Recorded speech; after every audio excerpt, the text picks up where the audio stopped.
asked during his lifetime, right from the beginning. He was worried. He had concern. Keyword, concern. Are you concerned? Perhaps not. Perhaps not enough. How much concerned we are about things around us.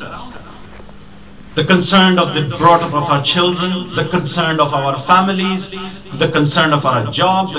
That is the boundary we really remain ourselves into it. And sometimes spend all our lives struggling to this concern. We never get out of this concern to look at the bigger picture.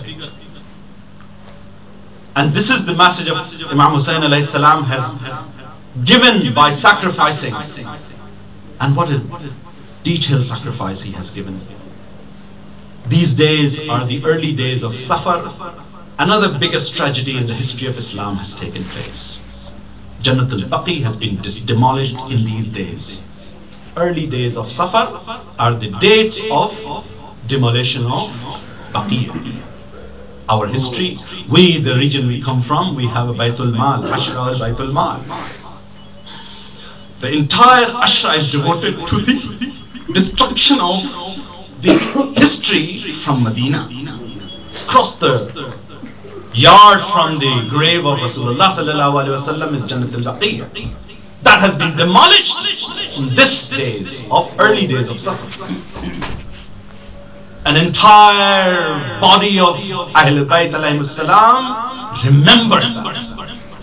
The way we remember the history of Imam Hussain, we also remember each and every detail attached to Imam Hussain. We just don't look at Imam Hussain isolation, as I said earlier on.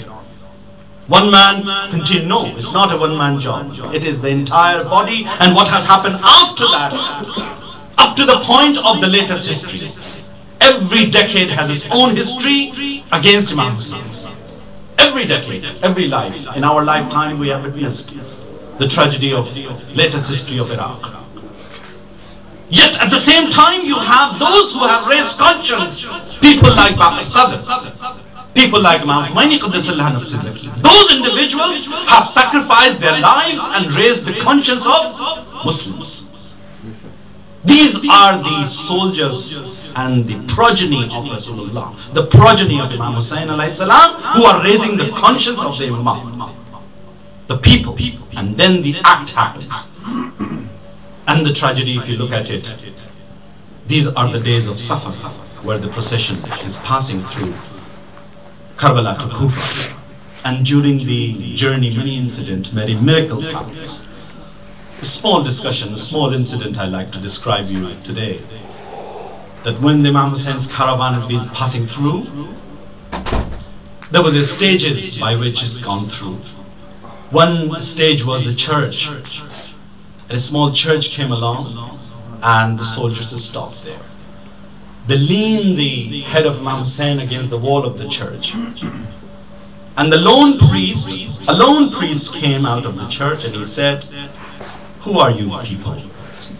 The soldier says, "We are the soldiers of Ubaidillah ibn Zayd. We are the army of Yazid. These are the prisoners of the family of Rasulullah sallallahu alaihi wasallam. These children and women." And he said, "Who are these heads you're carrying?" He said, "This is the head of Imam Hussain, this is the head of this." He started to actually pointing at it. And one of the head, when he saw this head of Imam Hussain, he said, "Can I do a business with you? Can I pay you 10,000 dirham to keep this head only for one night inside the church?" Because he saw the light coming from that head. The rays of light, bright light was coming from his head. And he brought the the head of Imam Hussain inside. He cleaned that with the water, the blood of head. He perfumed the head. He did a lot of care. All night he wept. This Christian priest wept. All night he waked up and he waited for the morning to come. And Imam Hussain said, at that time Imam Hussain said, "La ilaha illallah Muhammadan Rasulullah," to this Christian priest. That there is no God I witness, and I am helpless that I cannot offer you anything. My head, look at myself. This is the conversation that Imam Hussein's head had. These are the miracles. Many miracles happen. This is only one miracle, the incident. And the impact of that was so much so on this Christian priest that he converted to Islam and he spent the rest of his life in the service of Ahlul Bayt alayhi salam. So you can look at the historical aspect of the journey of this caravan of pride which continued with humiliation, with destruction, with so much pain and suffering. The Sikh Imam Zain al-Abidin alayhi salam continue this journey, arduous journey full of pain, full of humiliation, whiplashing. All that continue all the way to Damascus, and the further humiliation took place in Damascus. Inshallah, we'll continue talking about the detailed description of what happened in the courts of Yazid, how Bibi Zainab Salamullah alayhi gave a sermon, the heart-break sermon, when the people realized who she is. She is indeed the granddaughter of Rasulullah sallallahu alaihi wasallam. But in these days, we talk about during the month, that part of the history of Imam Hussein, that part of the history of Rasulullah sallallahu alaihi wasallam, that part of history of Islam. This is the history of Islam that we cry for. But we also pay attention to the global picture, to the bigger picture, not only